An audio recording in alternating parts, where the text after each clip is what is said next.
Céline. On a eu un commerce multirural. Ça fait 2 ans et demi qu'on l'a créé. Donc dedans, il y a le tabac, le bar, une épicerie, la FDJ, le restaurant. On est en train de développer côté traiteur. On fait des soirées, quiz et karaoké. Oui, moi je m'occupe de tout ce qui est bar et donc tout ce qui est événementiel dans le multi-service. Et je suis aussi en plus la conjointe de Madame Céline Boisneuf. Je m'appelle Mélanie, j'ai repris le garage automobile en septembre 2021 avec mon conjoint. De base, on avait juste la partie carrosserie peinture et on a développé, donc on a rajouté 2 activités, donc la mécanique et la mécanique de précision, tout ce qui est rectification pour les moteurs, les cuvasses et tout ça. Depuis notre reprise, on a créé 4 emplois supplémentaires en 3 ans et on continue à grandir puisqu'après on va faire de la vente automobile et créer un poste pour l'usinage des pièces.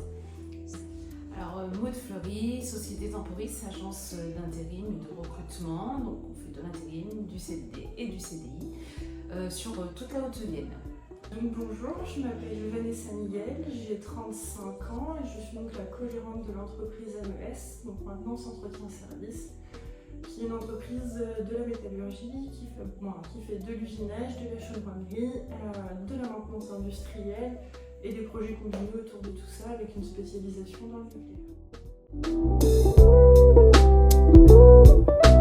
La préparation au feeling, Au feeling, voilà. au naturel. Au naturel. C'est comme ça que ça marche. Ouais, chez nous, on est tout au feeling. Exactement. Et la commission, comment elle s'est passée, un peu stressante. Ouais. Mais maintenant, on attend le résultat. Alors, jusqu'à là, j'étais absolument pas stressée puisque je pensais déjà pas du tout être retenue, donc j'y pensais pas du tout. J'ai juste commencé à stresser avant la commission en fait. La commission s'est très bien passée, ils ont été très sympas, ils ont posé plein de questions. En fait, je pense que j'ai stressé pour rien. Non, ça s'est bien passé. Je suis très contente de la journée et je pense que c'est très enrichissant.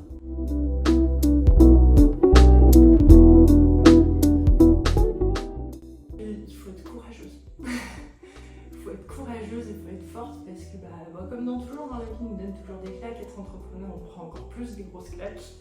Et pour ça, il faut être sacrément accroché. Et je conseille à n'importe quel entrepreneur d'être d'abord un passionné. C'est la passion qui nous fait vivre. Le mot à la mode, avoir de la résilience. Voilà, parce que quand on est une femme, c'est beaucoup plus dur dans un milieu où il y a beaucoup plus d'hommes, de chefs d'entreprise hommes, et donc il faut se démarquer. Mais ça a ses avantages aussi, parce que souvent on nous parle d'équité, on nous parle de parité, et donc du coup, ça nous ouvre un peu plus de portes, comme participer à ce genre de concours aujourd'hui.